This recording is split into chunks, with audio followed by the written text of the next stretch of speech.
How idol worship first began. According to Islam, idol worship did not exist at the beginning of human history. Allah created Prophet Adam, may blessing be on him, and his descendants upon pure monotheism, the belief that Allah alone is worthy of worship. Humanity originally knew its creator and worshipped him without intermediaries, images, or symbols. For many generations after Adam, people lived upon this natural belief, guided by divine instruction and moral clarity. The Qur'an indicates that mankind was initially one believing community, united upon the truth, before deviation slowly crept in. The first major corruption of belief occurred long after Adam, during the era preceding Prophet Noah, may blessing be on him. At that time, people still worshipped Allah, but among them lived several exceptionally righteous and beloved individuals. These men were known for their piety, wisdom, and devotion, and people looked up to them as moral examples. Their names were Wad, Suwa, Yaghuth, Yaghuth, and Nasr, names that would later become infamous. While these men were alive, they never asked to be worshipped. Rather, they called people to righteousness and obedience to Allah. When these righteous men eventually died, the people felt an overwhelming sense of loss. Their passing created a deep emotional void in society. Satan, seeing an opportunity, whispered to the people with a suggestion that appeared harmless and even respectful. He encouraged them to create statues or images of these righteous men and place them in the areas where they used to gather.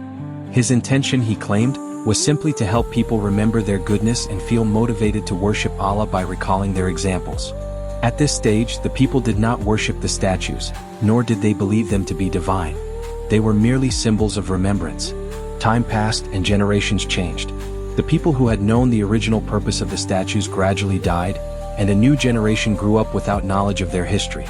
These descendants saw the statues but did not know why they had been made. Satan then returned with a more dangerous deception. He whispered that these figures were not merely reminders, but special beings through whom blessings, rain, and protection were granted. Slowly, people began to show reverence toward the statues, seeking their intercession and help, believing they could bring them closer to Allah. What began as remembrance transformed into acts of devotion, and devotion soon became worship. This marked the first appearance of shirk, associating partners with Allah, in human history. The Quran records the words of the people of Noah as they stubbornly clung to these false gods, urging one another not to abandon them. Despite being warned, they believed that these idols held spiritual power and refused to give them up. Idol worship thus became deeply rooted in their culture, passed down as tradition, defended emotionally, and protected fiercely. Allah then sent Prophet Noah, may blessing be on him, as a mercy and a warning.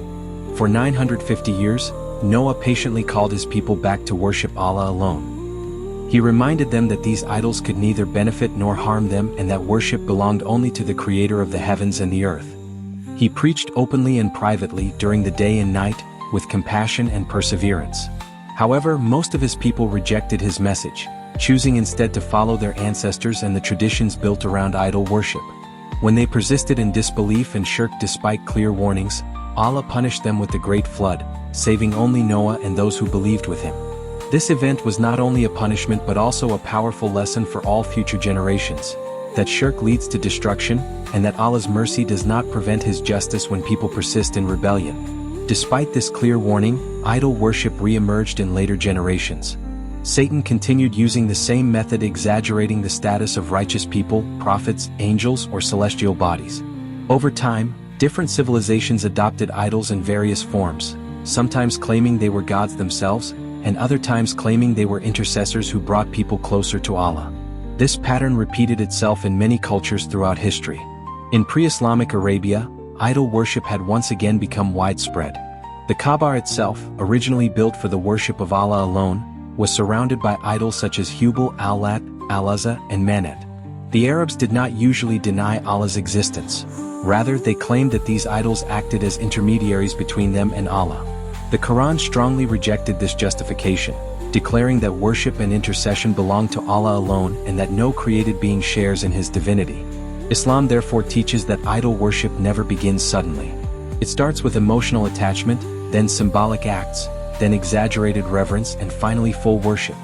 This is why Islam strictly safeguards tawhid and prohibits statues, images used for devotion, and any practices that could slowly lead the heart away from pure monotheism. The story of how idol worship began serves as a timeless warning that even good intentions can lead to misguidance if divine boundaries are crossed. In conclusion, according to Islam, idol worship originated not from hatred of God, but from forgetfulness, exaggeration, and deception. What began as respect for righteous people ended in worship of created beings. This is why Islam consistently calls humanity back to the simple and pure truth, to worship Allah alone without partners, images, or intermediaries, and to guard that belief carefully across generations. If you find this interesting, kindly like, comment, and subscribe to support this page.